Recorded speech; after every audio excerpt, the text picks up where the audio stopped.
बिस्मिल्लाहिर्रहमानिर्रहीम। आज हम आपको मूली के कबाब की रेसिपी बता रहे हैं। ये बहुत लजीज रेसिपी है और शामी कबाब की तरह है दिखने में, खाने में। आप जब बनाएंगे खुद हैरान हो जाएंगे, इतने मज़े के होते हैं ये मूली के कबाब, बिल्कुल शामी कबाब की तरह। तो हम बनाना शुरू करते हैं। हरा धनिया लेंगे, हम बारीक चॉप करेंगे। 2 हरी मिर्चें बारीक चॉप करेंगे। कुटा हुआ धनिया 2 टेबल स्पून। गरम मसाला 1 टेबल स्पून। सुरख मिर्च पाउडर 1 टेबल स्पून। तो देखिए मूली है, 2 किलो मूली को बॉयल करेंगे और इसको हम कस के निचोड़ लेंगे। कद्दूकस करके हमने बॉयल की थी और इसमें पानी बिल्कुल भी नहीं होना चाहिए, बिल्कुल ड्राई होना चाहिए। देखिए इसमें पानी नहीं है, जब जाके हमारे अच्छे कबाब बनेंगे। इसको कस कस के हमें निचोड़ना है, ठीक है। 2 किलो मूली लेकर हमने कद्दूकस की है, उससे बॉयल किया। और 1 पाव आलू है, 300 ग्राम भी ले सकते हैं। तो इसे बॉयल करेंगे, कद्दूकस करेंगे, ठीक है। कद्दूकस किए हुए आलू है और 1 बड़े साइज़ की प्याज है। और प्याज में भी पानी नहीं होना चाहिए, प्याज का पानी हम निचोड़ लेंगे। मसाले डाल चुके थे, ये हमारे कैमरे में रिकॉर्ड नहीं हुए, सॉरी। तो हम नमक डाल देंगे, हम 1.5 टेबल स्पून। नमक आप अपने हिसाब से भी डाल सकते हैं। और देखिए इसमें बेसन बहुत ज़्यादा नहीं डालेंगे। बेसन हम बहुत ज़्यादा डाल देंगे ना तो बेसन का ही जायका आएगा। बस हमें बेसन इतना डालना है कि कबाब अच्छे से बन जाए, इसमें अच्छा सा शेप बन जाए। बेसन इसलिए डालते हैं और कोई वजह नहीं बेसन डालने की, ये अच्छा सा शेप बनाने के लिए डालते हैं। तो बस हम 6 टेबल स्पून बेसन डालेंगे, इससे ज़्यादा नहीं। और बहुत अच्छे से हम मिक्स करेंगे। मिक्स बहुत अच्छे से हमें करना है, मिक्सिंग बहुत अच्छी होनी चाहिए। तो आप देख रहे हैं हम मिक्स कर रहे हैं। हमने तकरीबन 5-6 मिनट ये मिक्स किए थे।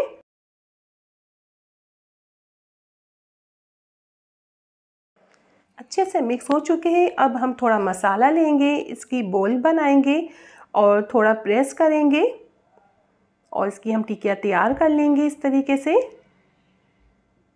आप देख रहे हैं हम कैसे टिकिया बना रहे हैं, इस तरीके से हम टिकिया बना लेंगे। तो ये देखिए हमारी अच्छी सी टिकिया बन के तैयार है। इस तरह हम और टिकिया बना लेंगे।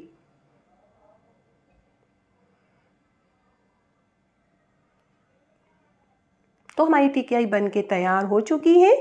तो हमारा तेल अच्छे से गर्म होना चाहिए, ठीक है। अच्छा तेल गर्म होना चाहिए, हल्का गर्म नहीं हो, तेज़ गर्म होगा। और एक एक करके हम टिकिया डाल देंगे, बहुत ज़्यादा नहीं डालेंगे, थोड़े फासले में डालेंगे।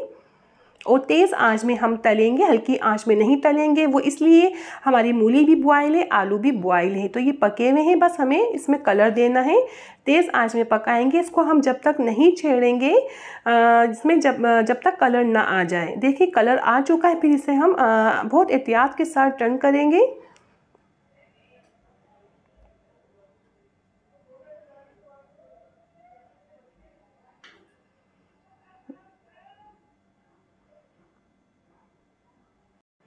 इसमें अभी कलर नहीं आया, अभी हम देखिए चेक कर रहे थे तो ये थोड़ा नीचे से कच्चा है। इसमें कलर आ जाएगा तो इसे भी हम टर्न कर देंगे, लेकिन एहतियात के साथ। जब इसमें कलर आ जाता है ना, जब इसे टर्न करते हैं, कच्चे को नहीं करते, ये नहीं तो ये टूट जाएंगे। देखिए बहुत एहतियात के साथ हम निकाल रहे हैं, थोड़ा चिपक रहा है ये नॉन स्टिक में ही बनाए जाते हैं, नॉन स्टिक के पैन में ही बनाए जाते हैं ये कबाब। तो ये देखिए अब ये हमने नीचे से क्लियर कर लिया। अब इसे हमने टर्न कर दिया है और ये बहुत अच्छे से इसमें कलर आ चुका है। बहुत लजीज कबाब बने हैं, ये बहुत अच्छी खुशबू आ रही है। तो ये देखिए आपको जैसा कलर देना आप दे सकते हैं।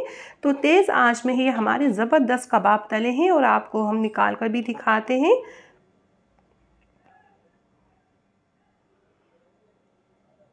बस ये अच्छा सा कलर आ चुका है, हमने इसे भी टर्न कर दिया है और इसे हम बाहर निकालेंगे। हम फटाफट से बाहर निकाल लेंगे। आंच हम थोड़ी हल्की कर देंगे, तेज़ आंच थी, हल्की आंच करेंगे।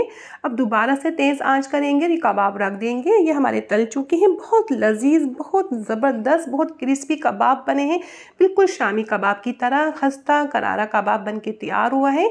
और आप जब खाएंगे ना, इसे बना के जब ट्राई करेंगे, आपको यकीन ही नहीं आएगा ये मूली के कबाब है, बिल्कुल शामी कबाब की तरह लगते हैं। बच्चे बड़े बहुत शौक से इसे खाते हैं। आप बनाएं, एंजॉय कीजिए। मैं उम्मीद करती हूँ आपको मेरी रेसिपी पसंद आई है। अपना बहुत ज़्यादा ख्याल रखें। इंशाल्लाह नई रेसिपी के साथ हाजिर होंगे। अल्लाह हाफिज़।